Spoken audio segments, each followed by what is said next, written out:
Hello and welcome to Global News Today, bringing you exclusive interviews with leading experts every weekday here on Arabiya English. I'm Tom Burges Watson. Coming up on today's programme, dozens more people are killed in overnight Israeli strikes across Gaza, where sweltering summer temperatures are adding to the misery. We'll have the latest on that and assess the chances of a new ceasefire deal.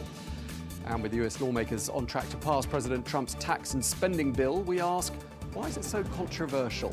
Plus, we'll be speaking to Pakistan's Minister of Planning, Development and Special Initiatives, who's calling for Muslim societies to reclaim their place in global thought and innovation.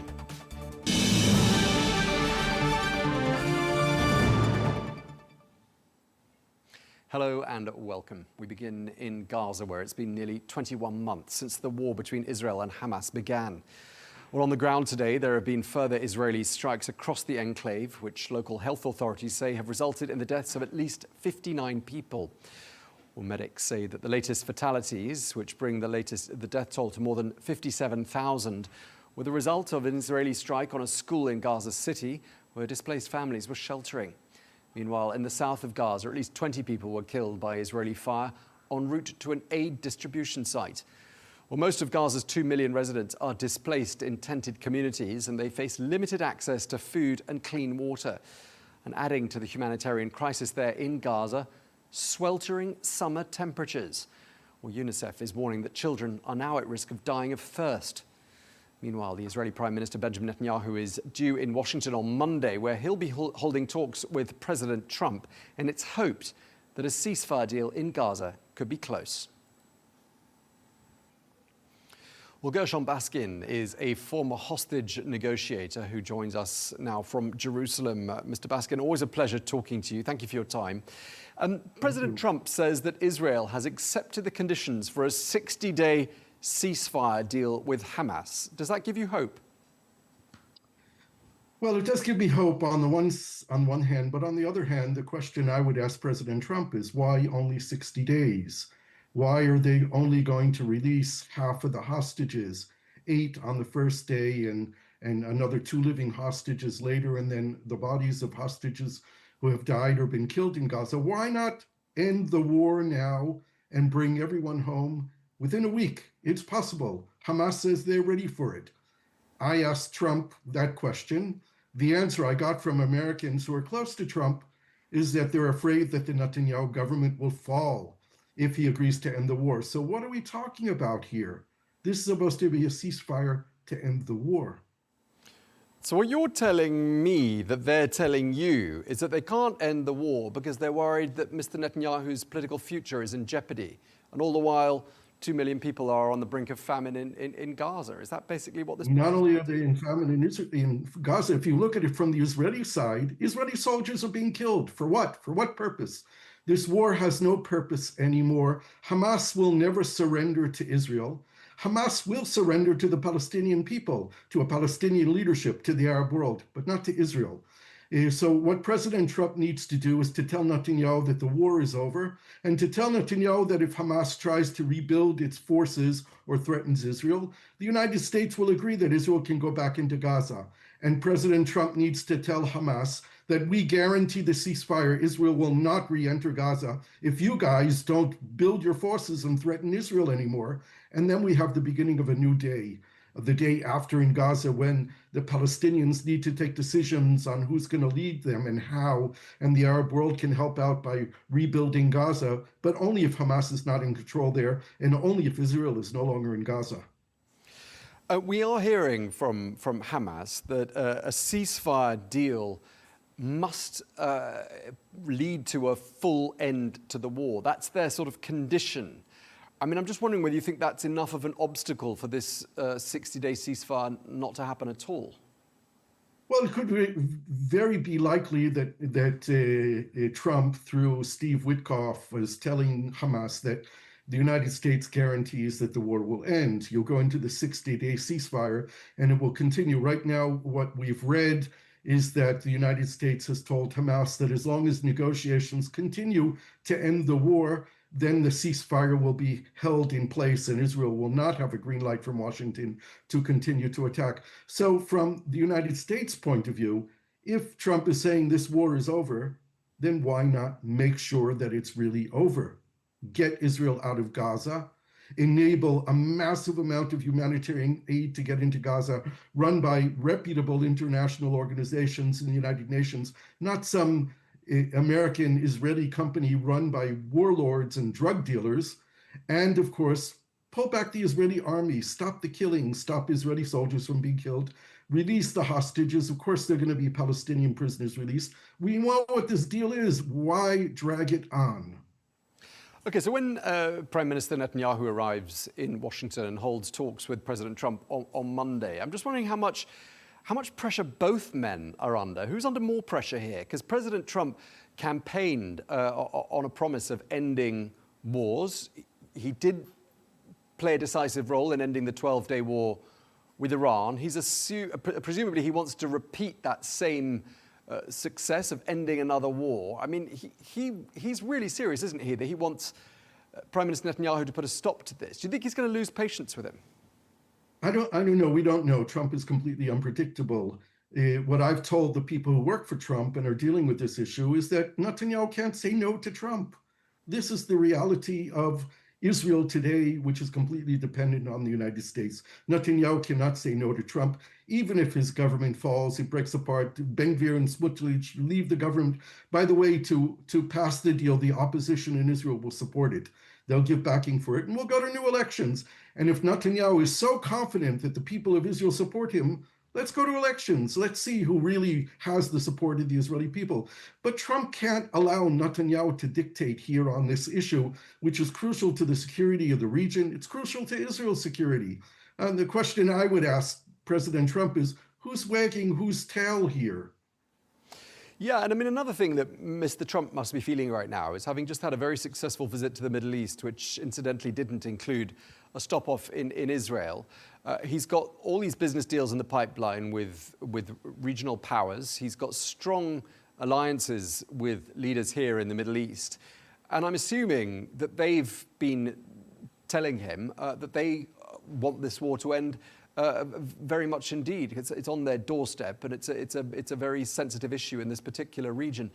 How much do you think President Trump feels pressure from those regional leaders? Does he feel it more than from Prime Minister Netanyahu? I think he's feeling a lot of pressure from them. I think he feels sympathy for them. He has very strong relations with the Saudis. The Saudis have said very clearly that they will not normalize relations with Israel without a Palestinian state. The creation of the two-state solution, the Palestinian state, is crucial for the security of Jordan and Egypt, two other allies of the United States and of President Trump. I'm sure that the UAE has also weighed in very heavily with the Americans on the importance of having a political framework now, not just ending the war, but also a change of leadership in Palestine, a change of leadership in Israel, and a new direction. You know, it was Netanyahu who coined the phrase that Israel is a villa in the jungle. What's standing in front of us is converting Israel into a villa in a very nice neighborhood that the entire world will look at and want to live in. This is the potential that's ahead of us. We have to end this war. We have to bring the hostages home, and we have to move forward toward the two-state solution. What's the mood in Israel at this particular moment? What's being said on the sort of the talk shows, or does it very much depend on what frequency you tune into? Well, there's only one real television station that's run by Netanyahu and his followers. The others are all very supportive of ending the war, bringing the hostages home, moving forward. They're not supporting Netanyahu. They've been against Netanyahu since the judicial upheaval, the attempt to change the judicial system here in Israel.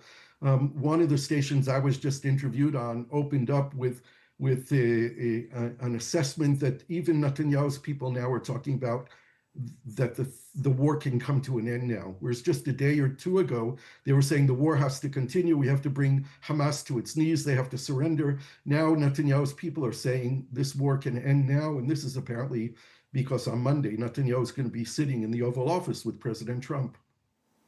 I mean, one thing that's really difficult to understand, not being in Israel, and perhaps you can help us here, Gershon, is you know, the humanitarian situation in Gaza is unquestionably horrendous. We've spoken to doctors, we've spoken to aid workers, we see the pictures for ourselves, we see the emaciated children, there's talk of famine-like conditions, There's now a massive shortage of clean water and a heat wave making life even more unbearable. And yet when we put all of that to some people in the Israeli political class, they'll tell us it's all lies, it's all Hamas propaganda. I mean, don't they get the same TV coverage as the rest of the world? Absolutely not. You're getting 100% more coverage of the reality in Gaza than the people of Israel get. Our television stations don't show the humanitarian disaster in Gaza. We don't see any of it. There's only one newspaper in Israel, Haaretz, which covers it, but it doesn't go into the graphic details that you see on the television. The Israeli public sees the physical damage in Gaza, but not the humanitarian suffering. The Israeli people don't know it, and they don't recognize it, and they don't believe it because they're not seeing it with their own eyes. This is one of the consequences of Israel preventing international journalists into Gaza for the last 21 months. And the world is surprisingly silent about that. The fact that there's no objective coverage of what's going on in Gaza and every other war situation in the world. There are reporters on the ground. The only reporters we have are the Israeli ones who go in with the army, and then they only show us what the army wants us to see or what the government wants us to see. I mean, you're making it sound like, the whole world is being spun a yarn here and that there's a huge propaganda machine being used by the Israelis. That's what it sounds like. Well, I think that the Israeli public is not being exposed to the reality in Gaza. Look, the state of Israel has committed war crimes in Gaza over the last 21 months. Do you think the Israeli public knows that or acknowledges it or is willing to listen to that? The whole world knows it. The whole world sees it. The Israelis reject it and simply call it anti-Semitism. This is the way they push it off the table and delegitimize any kind of criticism of Israel. It's labeled anti-Semitism, and then it's not dealt with in the Israeli media or the Israeli public. Of course, the public has to know that something's going on. The doctor in a family of the Indonesian hospital was just killed by Israel. How can we not know what's going on? This has been reported at least by the Haaretz newspaper, if not by other journalists in Israel. People have to know that something is wrong, that there are 2 million people who have lost their homes in Gaza. This is not a normal situation that any public should agree to accept what its government is doing, what its army is doing. But we have this situation where, because our army is really a people's army, it's ourselves, it's our sons, it's our daughters, it's our brothers and sisters and uncles and aunts. We call them heroes. And we have a very difficult time of recognizing the reality of what the Israeli army has done and is doing on a daily basis in Gaza.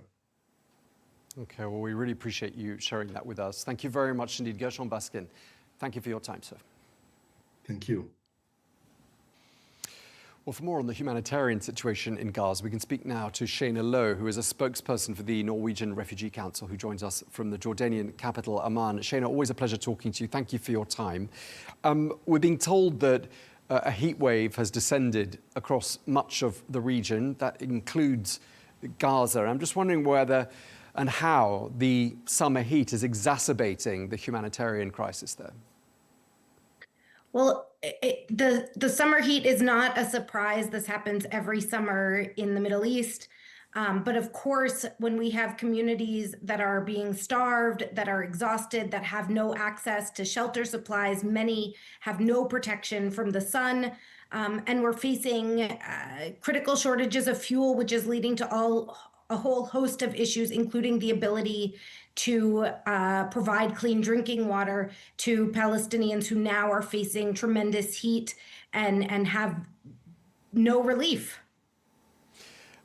Just tell us about the drinking water situation, because up until this point, a lot of people working on the ground have told us about chronic shortages of food, but we haven't heard quite so much about clean water supplies. Has that become more of an issue, would you say, in the last couple of days? Absolutely. It's become an issue over the last several weeks as fuel supplies and fuel reserves have run out. The UN has now received or retrieved the last batch of reserves that were in Gaza that they had been denied access to repeatedly by the Israeli authorities and are distributing those fuel supplies. But what the limit and no new fuel has entered Gaza since before March 2nd. And so what this means is that critical services are coming to a halt. We at the Norwegian Refugee Council have been trucking water to dozens of sites throughout Gaza over the last several months. It's one of the few things that we've been able to continue to provide. But if there's no fuel, then the pumps stop working, the desalination plants stop working, and we're unable to provide that last lifeline to communities.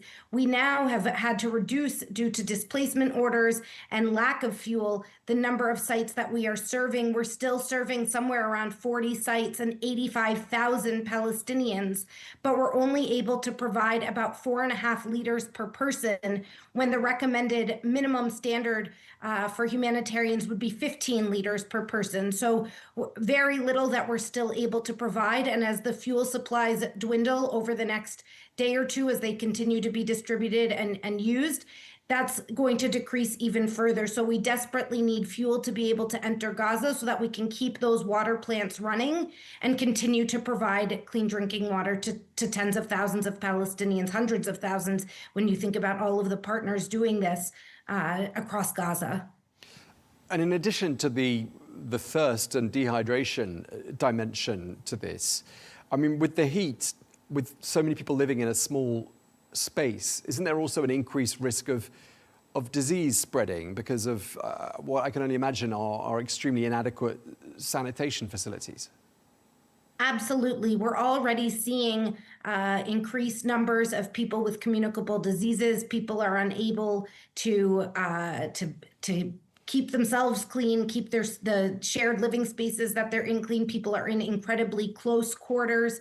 And so we're seeing things like diarrhea. We're seeing things like other communicable diseases that should be preventable. And of course, these types of diseases are much more harmful when you're dealing with a population that has been starved, deprived of food, deprived of medicine, and where hospitals are on the few remaining hospitals that are somewhat operational in Gaza are on the verge of shutting down and collapse due to lack of fuel. How much aid is, in fact, getting through? Because it's sometimes really difficult to understand where we are with regards to blockades and, you know, we get told different things by different people. What's your understanding? Well, in terms of the amount of aid that's coming in through traditional humanitarian partners like the UN, like the Norwegian Refugee Council, and other agencies like us, very little is getting in. It's basically the very basics of flour, some medicine or medical supplies, but very limited, nutritional supplies. But in terms of the amount of aid that we have waiting, pre-positioned and waiting in Jordan, in Egypt, and other places, the amount that's getting in is only a drop in the ocean of what's available. We desperately need Israel to open these crossings. As I'm sure your viewers know, there has been food distributions through an organization that does not adhere to humanitarian principles, where we've seen hundreds of people get shot and killed trying to make their way to receive that food. It should be noted, as we spoke about the water, that most of that food is dried goods, rice, lentils, pasta, things that also require water to be cooked. And so even that limited amount of food that's being distributed through those sites in ways that are forcing Palestinians to make decisions about whether to starve or risk their lives trying to get a meager amount of food, even that food will be of no use if there's no water in order to prepare and cook it. One of the things that we talk about quite a lot on this channel is the difficulty of understanding the realities on the ground, especially with conflicting information. And we spoke to a member of the House of Lords earlier this week who told us that all the news about malnutrition and hunger, it's all a manufactured narrative that comes straight from Hamas. We're told that everyone is fine, that no one is starving whatsoever. What's your take? How would you rebut that? That's absolutely not true. What we are witnessing, what my colleagues on the ground are witnessing and experiencing, is deprivation of food. I am watching my own colleagues wither away in front of me during meetings when I see them on video. They talk about seeing people losing their teeth, losing their hair. People have aged tremendously due to the lack of food, due to the tremendous amount of stress that they are living under. There is most definitely a food crisis in Gaza, and it's something that needs to be addressed by allowing traditional humanitarian actors to do what we do best, which is our jobs, going and saving lives, distributing food and other humanitarian supplies to communities wherever they are throughout Gaza. And Israel and the United States are supporting the distribution of aid via a non-traditional humanitarian organization which calls itself the Gaza Humanitarian Foundation. A lot of people we've spoken to, a lot of NGOs have taken issue with that organization. What's your opinion?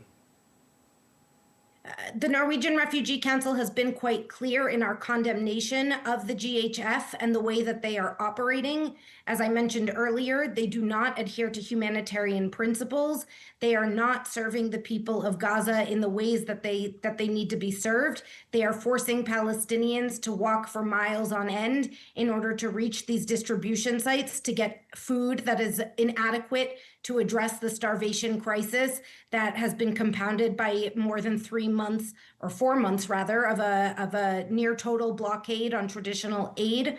And even just today, we saw reports from the Associated Press, or late last night, that they themselves have video proof that folks working with the GHF and the GHF subcontractors have been firing live ammunition at Palestinians seeking food from those sites.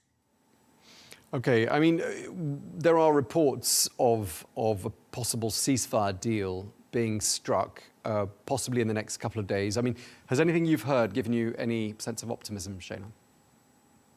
Well, you know, we've heard over months and months on end about possibilities of ceasefires. I hope that President Trump follows through on this promise and gets the parties to agree to a ceasefire. It could not come any sooner. People in Gaza are desperate. And in addition to stopping the bombardment, stopping the killings, we desperately need the crossings to open and for humanitarian agencies to have unfettered access to our supplies and to be able to bring them in at scale to support the needs of hundreds of thousands of displaced people and conflict-affected people in Gaza. Okay, Shayna Lowe, thank you very much for your time. Thank you for talking us through that, and we appreciate your time and the work being done by the Norwegian Refugee Council. Thank you very much indeed. Thank you, Tom.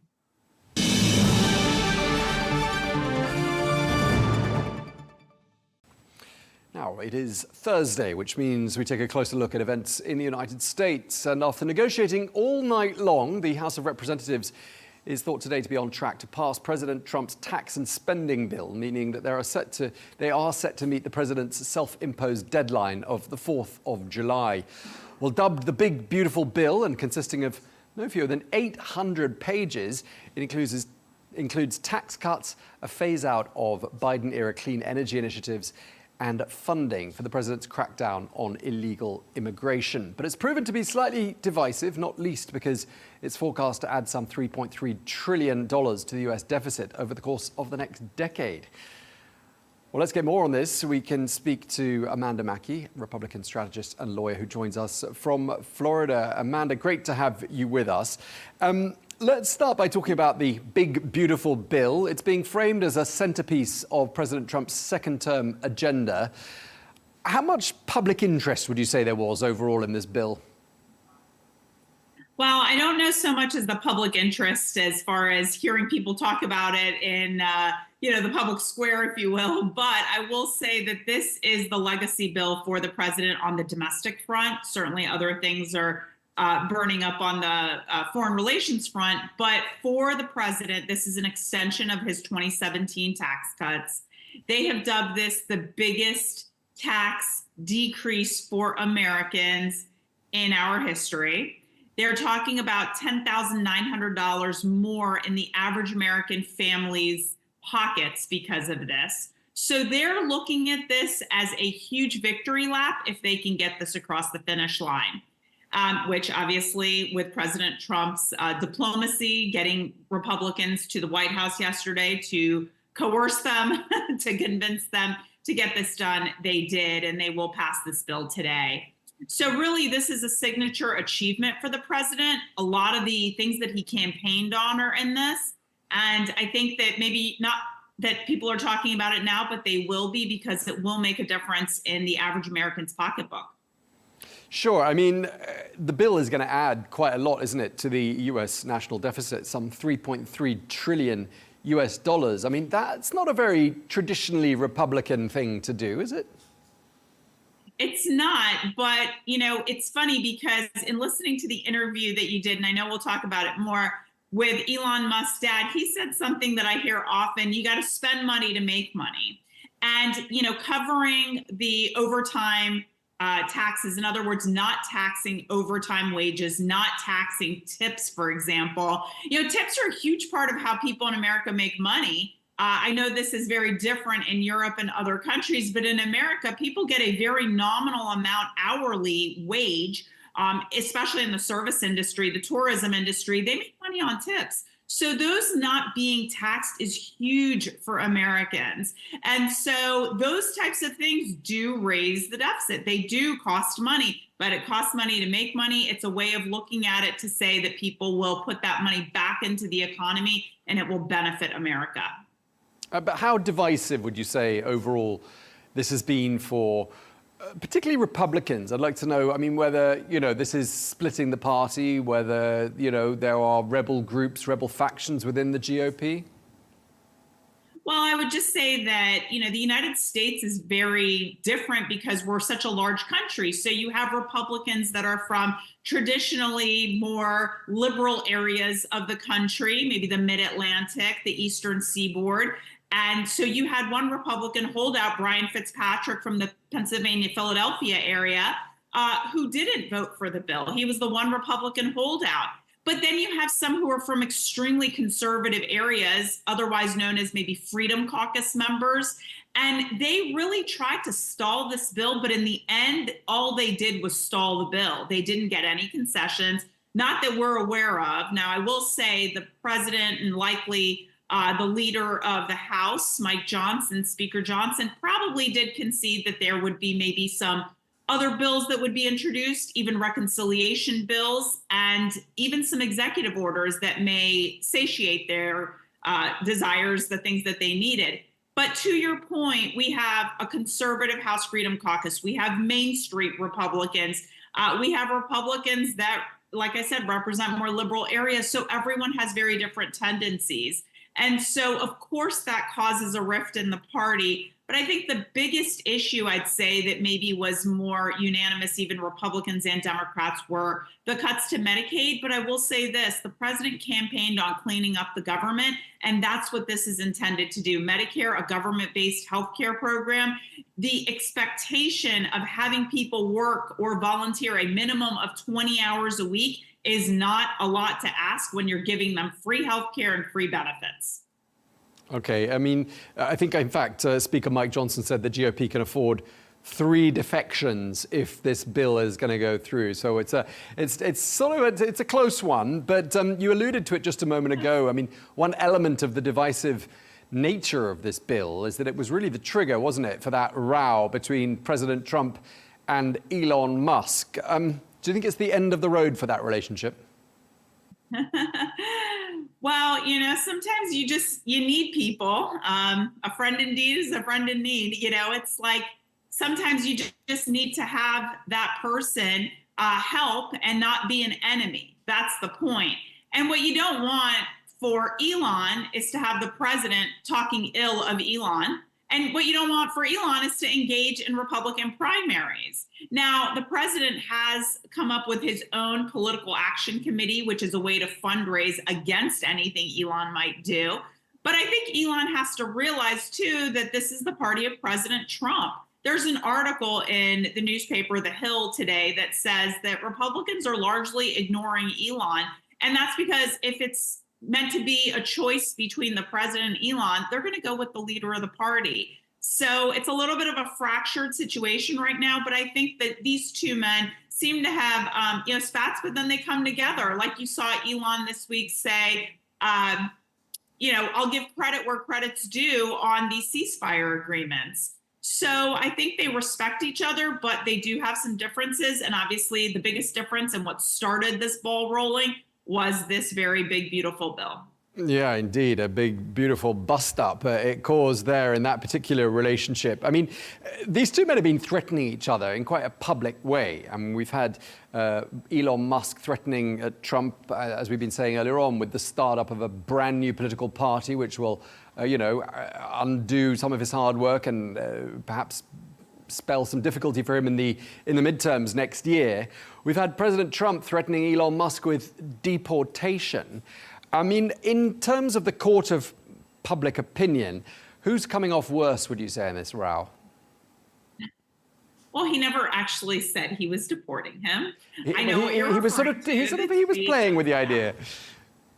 Maybe toying with the idea, but I think that's what President Trump likes to do. But look, if you're looking at who or asking who started this, if we're going to be really childish about it, Elon was the one that went for the jugular in the first place. So I would just say that Elon started, down a road of going against President Trump, and that was not something smart to do.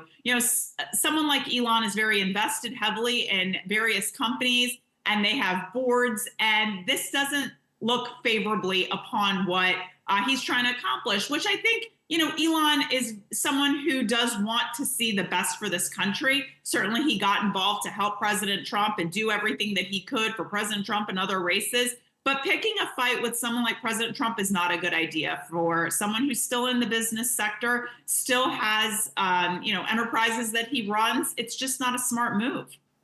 Any public sympathy at all, would you say, for Elon Musk, or does it vary very much from one TV channel to another?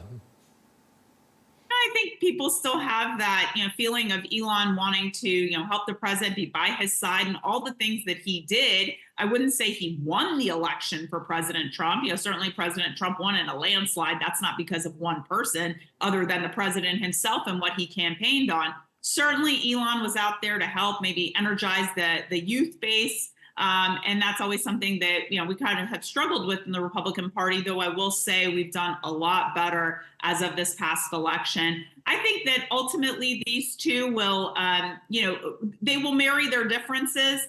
But the important thing is that right now there is a spar between them, and the two of them going after each other, I don't think it looks favorably on either one of them. But if you're going to go after President Trump, he's going to defend himself. I think that much we know. Yeah, indeed. And we spoke to Elon's father last night, who seemed to be sort of in disbelief about this whole row and the level it's got to. Let's move on to another subject, because I'm reliably informed you've been commentating on another issue in the United States, which is a slight sort of withdrawal of support on the part of the Trump administration for Ukraine and its war effort. What's the latest on that? Well, I think a lot of people are concerned about what does that mean when the U.S. wants to make sure that its stockpiles of munitions are adequately prepared and that we have enough to defend ourselves before we give it away to other nations. And so obviously Ukraine felt the brunt of that with an assessment by the Department of Defense that came out earlier this week. And so I think a lot of people are viewing this in the broader picture, the broader sense that what does this mean for the war between obviously Ukraine and Russia, and Russia cheering at what happened. The reality is that the president is always going to put America first. And so I think this is just a big shift from when President Biden was in office, and he was just writing blank checks to Ukraine, to where President Trump is, he has restraint. He's not just going to give everything away, and he's certainly not going to fight Ukraine's war for them, though he has not said he's pulling or withdrawing in any way the support. In fact, he's said very nice things as of late about Zelensky and the relationship. I think President Trump's always going to put America first, make sure that we have what we need as far as stockpiles. But also this puts Ukraine on notice that, this is not something that we're going to forever continue to fund and supply endlessly. I mean, clearly the US public is war weary, and President Trump, really campaigned on this pledge to end these forever wars in faraway countries, this being one of them. Do you think that the American public feels like, the time has come to pull the plug on support altogether, or are we not at that point yet? I think you still have a divide among Republicans as far as what we need to do in that region and what level of support we want to provide. And these members of Congress, some of them are former military themselves. They are concerned about the threat of someone just invading Ukraine, as was done by Russia. But at the same time, they have elections that they have to win. And they know the unpopularity, as you said, of endless forever wars, and something that they don't want to fight. They don't want to be spending American tax dollars when our veterans are struggling to pay for wars that are not on our home front. So I think President Trump's just being very measured and guarded about it without completely saying we're out. He's just saying that we're being more cautious. We've got to make sure we have what we need. And he hasn't completely closed the door. I think he very much wants to see a negotiation happen, a ceasefire happen, obviously. He wants these two countries to stop. But at the same time, he's one man trying to do the best that he can do between these two countries that have been fighting now for over 3 years. Okay, and Amanda, just lastly, to circle back to where we began with the big, beautiful bill, obviously negotiations underway. It was a pretty sleepless night for a lot of lawmakers on Capitol Hill last night. Today is, of course, the 4th of July. Oh, tomorrow is the 4th of July, I should say. That's the deadline for the bill to go through. Do you think it will? Well, it's not a deadline, but it was something that the president wanted for poetic reasons, the birthday of our nation. But this will pass. This absolutely will pass. They have the votes. And so they did really bring in President Trump to be a closer. They brought members of Congress who were holdouts on the Republican side to the White House for this very reason, to get the votes that they needed to secure those votes. And they have it. From everything that I understand, they have it, and they're going to pass the bill. At this point, the Democrats are just on the floor talking. This is their opportunity, them being in the minority, to be able to put out all their grievances with the bill, but it doesn't matter because no one was relying on their votes anyway. Certainly Mike Johnson was not. He was relying on the Republican votes to get this over the finish line. Okay, well, thank you very much indeed for your time. Always a pleasure talking to you. Amanda Makki, Republican strategist and lawyer. Thanks for your time. Thank you.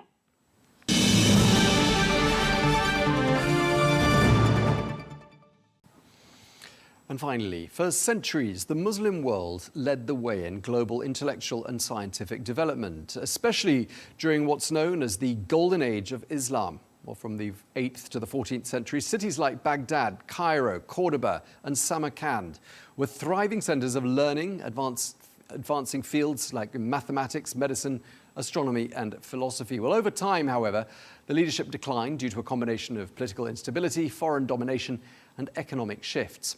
Well, the rich legacy endures, but today there are renewed calls for Muslim societies to reclaim their place in global thought and innovation. Well, one such call comes from Professor Ahsan Iqbal, who is a leading Pakistani politician, academic and reformist thinker. He is currently Minister of Planning, Development and Special Initiatives in Pakistan.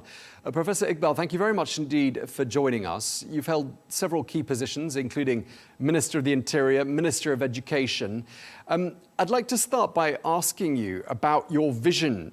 What does the future of higher education and innovation look like in the Islamic world to you? I think it's not just the Islamic world, but if you look at the new global landscape, the entire humanity is facing a very big challenge. And that challenge is that as we enter into a new digital revolution age, where new technologies like artificial intelligence, quantum computing, biotechnology, and a host of other emerging technologies are redefining the paradigms that were developed during industrial revolution for the world economy, are drastically changing or becoming completely obsolete. And there are now new emerging models or alternatives that are emerging. So everywhere, if you see today, everyone is reimagining their higher education to prepare youth of their country so that they can proactively embrace the challenges that are awaiting them. It is said by World Economic Forum that most of the jobs that we have today are likely to become redundant in next 10 to 15 years. And many of those skills that would be required in 10 to 15 years are maybe at the horizon and not yet in the mainstream. So I think one big challenge for higher education is to embrace this change in a very proactive manner, to understand the nature, to understand what will it take in terms of new skills, and most importantly, how to come to grips with the new challenge of constant disruption and innovation. One of the leading employers once said that the key skill that they look in their new recruits is not a technical skill. It is their ability to learn, unlearn, and learn and again unlearn, because the knowledge that we learn today will become obsolete very soon. So we don't have to hold on to it. We have to throw it out and embrace or fill our minds with the new knowledge. So in a way, it is now a lifelong learner's journey that we all have to embed into the minds of our youth. In Pakistan also, we have redefined the meaning of higher education, and we have adopted a seven-factor or a seven-pillar framework in our universities. One, reforming the curriculum so that our academics is in line with the new realities, new challenges. Number two, focusing on research and innovation that is needed now as part of constant leadership in academic areas. Three, a very strong academia and industry linkage so that whatever research is produced, that is commercialized, that is put into productive use, and universities should become the powerhouse for new innovation, for solving the problems that our society faces. And then universities have to take the responsibility not just for their students, but also for the communities where they are located. So how do they serve the communities outside their boundaries? Similarly, how well are the universities prepared to embrace the technological revolution by developing a strong technology platform? Then also how universities internally are governed, what is their corporate governance, how good are they in terms of becoming a high-performance organization? And finally, what is the quality they are producing? What is the employability? Not just employability in the sense that they get good jobs or they create new jobs, but also one of their employers is the society. How good they are as citizens, as responsible citizens, because we are facing the challenge of climate change. So it is very important that while we embed our youth with the new knowledge, with the new skills, we also give them strong social sense of responsibility and ethics and values. Okay, I mean, are you seeing any generational shifts? Are you seeing any changes in attitude that are affecting how education is valued or approached by the next generation? I think there is definitely a great realization. And in our country, we also see that even if we go to the rural areas, parents are now realizing that there is a great value in educating their children. And they see that without education, the prospects for their children are very minimal. So there is a realization that education is the ladder. But what is most important, that whether education becomes an equalizer or education creates divisions within societies, whether the children of the rich families, they alone will have quality education, or whether poor children or children who cannot go to elite schools, through a reform in the public sector education system, would also have access to quality education. One very important challenge that we are facing is that of digital divide, because now we are also seeing that there is an opportunity and challenge of creating a new class of information have-nots and information haves. And this divide can be a serious divide in the society. So while we are seeing spread of education, what concerns me that there is not equal opportunity for everyone to benefit from education. So therefore, we are now focusing deeply to make sure that the public sector education system becomes a vertical social mobility ladder for the poor classes. Because I personally believe if you look at history, any country that has developed, it has actually provided vertical social mobility ladders through education to its lower classes, because children from lower classes have the spirit to struggle more, to work harder, to get recognized. And through this journey, they also become innovators. They also take their society upwards. They lift their society with their own journey. And mostly children from the elite, they are mostly embedded in status quo. So the key, I think, challenge for societies like us is how much stronger and how good vertical social mobility ladders we can create through education system, so that our youth from deprived sections of society, when they get opportunity to rise, they also uplift their societies. Okay, so clearly a big difference between people who live in rural, more isolated areas and people who live in urban areas. I mean, traditionally speaking, what would you say have been some of the biggest barriers to progress in the education system there? Can you please repeat your question? It was not audible. What would you say have been some of the biggest barriers to progress in education? I think the biggest challenge to progress in education sector is lack of funding. I hope now our leaders realize how important it is. We are not investing enough in education sector still. We are lagging behind other countries, and the future belongs to who has superior human capital and who invests more in research and development. If you look at the research and development spending in Islamic countries, it is still almost less than 1% in most of those countries. And if you look at the list of the countries that are creating innovation, almost 80% of the innovation through patents is coming from 5 countries, and not a single Islamic country is among those 5 or top 10 countries. So I think the realization has come in, but now this realization must be matched with proper investment towards education sector, towards research and development, towards higher education, and towards skills development of the youth.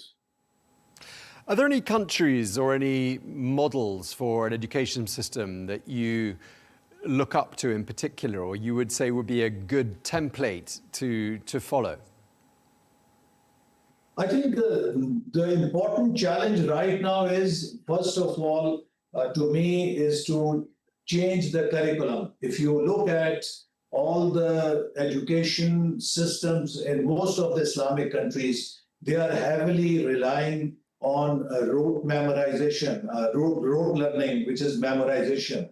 And they don't have a curriculum which is aligned with the new skills that are needed, which are based on critical thinking, which are based on problem-solving skills, which are based on creativity or teamwork, group learning skills. So I think the biggest challenge is there, and that is where we have to develop a new model of education, first with the reform in curriculum. And curriculum reform is not valid unless we also change the teacher training programs. Because if teachers are not trained to teach in new way of teaching, to inculcate creativity or critical thinking or questioning mind in students, then curriculum will fail.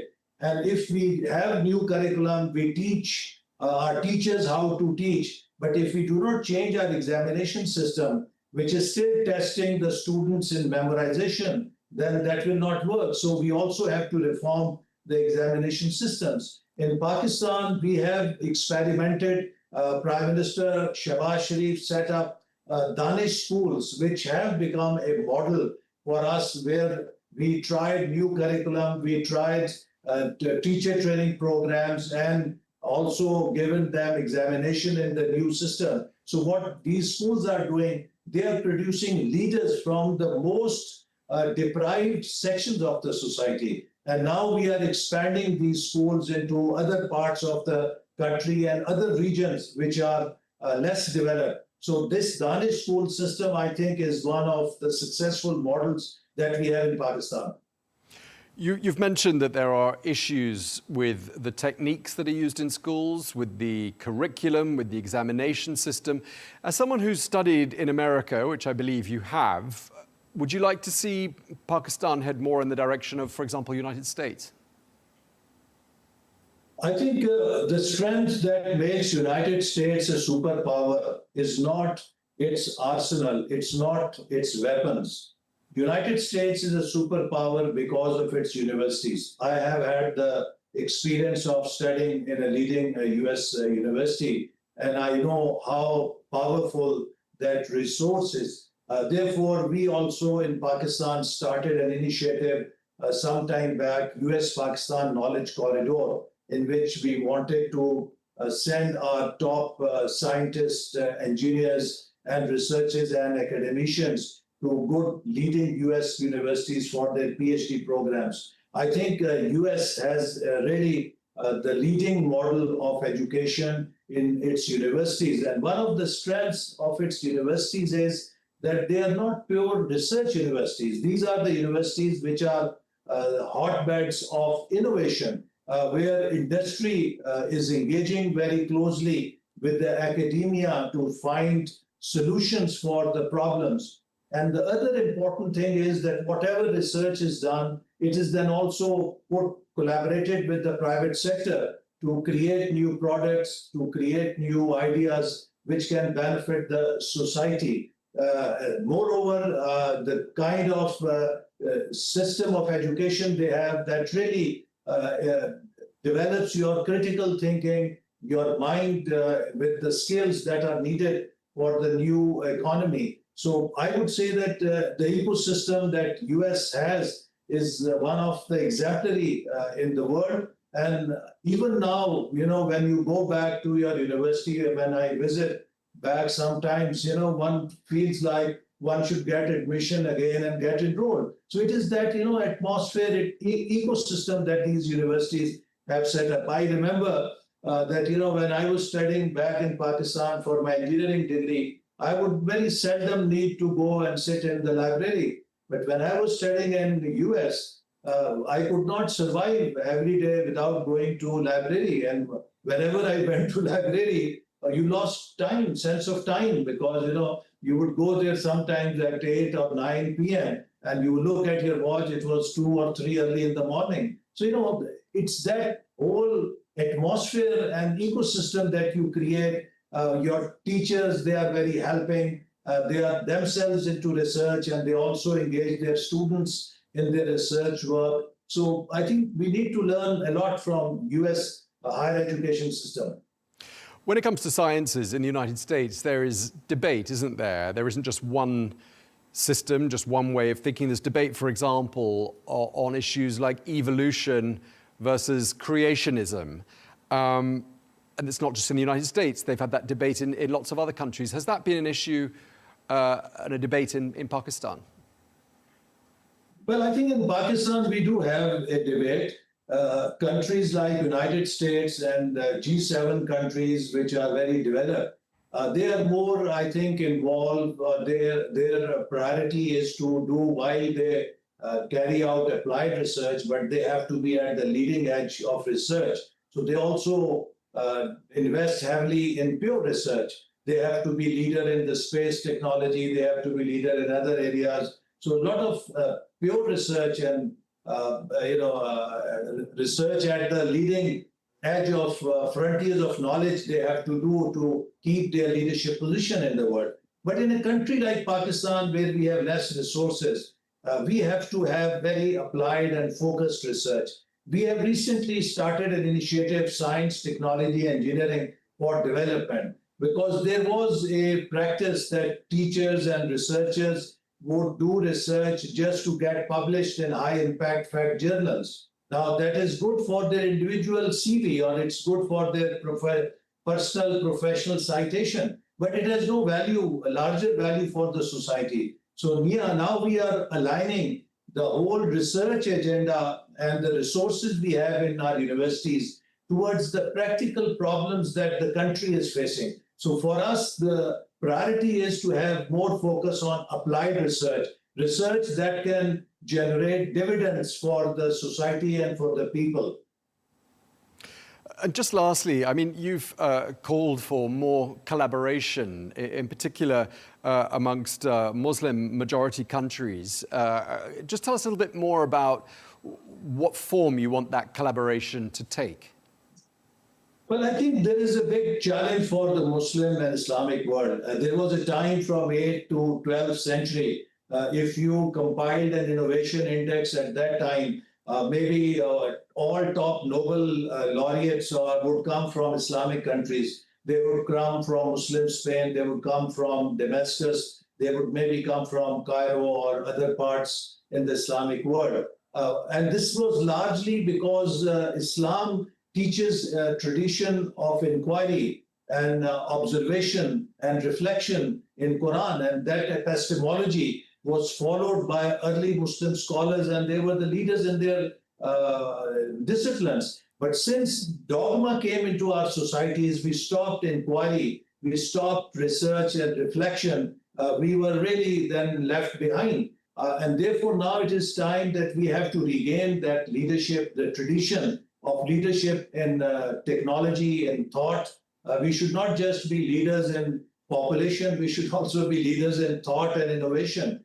For that, I think no single country can do it today. And at that time also, a lot of this innovation was possible because of cross-fertilization of ideas, because these scientists moved in different parts of the world, and scholars from different parts of the world came there, and they learned from different countries and what was happening in other parts of the world. So now also we need to collaborate, and I think OIC should create an alliance for knowledge. It should create an alliance of OIC country universities where we can have collaborative platforms for researchers to work. We should have joint research centers which can pool resources in fields like artificial intelligence, in quantum computing, in biotechnology, and in other emerging sciences. Similarly, we should have collaborative platforms for young entrepreneurs in technology. We should have, funding for them so that they can scale up and they can also create unicorns. So there are many opportunities and avenues for cooperation, and I would hope that OIC will take leadership and create these collaborative platforms. We have to collaborate to innovate and also set up centers like Collaborative Center for AI, which can be leader in AI, at the same time show an ethical AI to the world. And so maybe Muslim world can be a leader in ethical AI, because this is becoming a big question. As AI becomes dominant and it overtakes the tasks that traditionally humans used to perform, and as machines are becoming even more powerful, so would technology run the mankind, or mankind would use technology with some ethics for responsible development of mankind? And I think that is where we can show world a new model. Okay, well, thank you very much indeed. Really appreciate you taking the time to speak to us. Professor Ahsan Iqbal, thank you very much for your time, sir. Thank you.